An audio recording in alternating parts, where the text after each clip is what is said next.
ಯೂಟ್ಯೂಬ್ನಲ್ಲಿ ಲೈಕ್ಸ್ ವ್ಯೂಸ್ಗಾಗಿ ಅಪ್ರಾಪ್ತ ಮಕ್ಕಳ ಬಳಿ ಅಶ್ಲೀಲ ಸಂದರ್ಶನಗಳನ್ನು ನಡೆಸ್ತಾ ಇದ್ದ ಕಂಟೆಂಟ್ ಕ್ರಿಯೇಟರ್ ಯೂಟ್ಯೂಬರ್ ಒಬ್ಬನನ್ನ ಹೈದರಾಬಾದ್ ಪೊಲೀಸರು ಬಂಧಿಸಿದ್ದಾರೆ.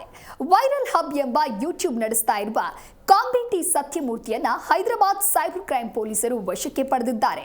15 ರಿಂದ 17 ವರ್ಷ ವಯಸ್ಸಿನ ಹುಡುಗಿಯರಿಗೆ ಅಸಭ್ಯ ಪ್ರಶ್ನೆಗಳನ್ನು ಕೇಳುವ ಮೂಲಕ ಮತ್ತು ಇಂಟರ್ವ್ಯೂ ನಡೆಸುವಾಗ ಅನುಚಿತವಾಗಿ ವರ್ತಿಸುವ ಮೂಲಕ ಲೈಂಗಿಕ ಕಿರುಕುಳ ನೀಡ್ತಾ ಇದ್ದ. ಆ ಅಶ್ಲೀಲ ಸಂದರ್ಶನಗಳನ್ನು ಯೂಟ್ಯೂಬ್ನಲ್ಲಿ ಅಪ್ಲೋಡ್ ಮಾಡ್ತಾ ಇದ್ದ. ಪೊಲೀಸರು ಈತನ ವಿರುದ್ಧ ಪ್ರಕರಣ ದಾಖಲಿಸಿದ್ದು ಘಟನೆಯ ಬಗ್ಗೆ ತನಿಖೆ ನಡೆಸ್ತಾ ಇದ್ದಾರೆ. ಅಪ್ರಾಪ್ತ ವಯಸ್ಕರನ್ನ ಬಳಸಿಕೊಂಡು ಕಾನೂನು ಬಾಹಿರ ವಿಷಯವನ್ನ ರಚಿಸುವ ಅಥವಾ ಅಂತಹ ವಿಡಿಯೋಗಳನ್ನು ಪ್ರಚಾರ ಮಾಡುವ ಎಲ್ಲರ ವಿರುದ್ಧವೂ ಕಠಿಣ ಕ್ರಮ ಆಗತ್ತೆ ಮತ್ತು ನೈತಿಕ ಮೌಲ್ಯಗಳನ್ನು ಮರೆತು ಸೋಷಿಯಲ್ ಮೀಡಿಯಾದಲ್ಲಿ ಇಂತಹ ಯಾವುದೇ ಸಂದರ್ಭಗಳಲ್ಲೂ ಸಹಿಸಲಾಗುವುದಿಲ್ಲ ಅಂತ ಸೈಬರ್ ಅಪರಾಧ ಪೊಲೀಸರು ಎಚ್ಚರಿಸಿದ್ದಾರೆ.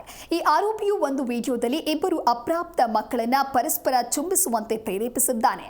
ಆರಂಭದಲ್ಲಿ ವೀಕ್ಷಕರನ್ನ ಆಕರ್ಷಿಸಲು ಮತ್ತು ಆದಾಯ ಗಳಿಸಲು ಅಸಭ್ಯ ಭಾಷೆಯನ್ನ ಬಳಸಿದ್ದ ಈತ ಈಗ ಇದನ್ನೇ ಚಾಳಿಯಾಗಿ ಮುಂದುವರಿಸಿದ್ದಾನೆ.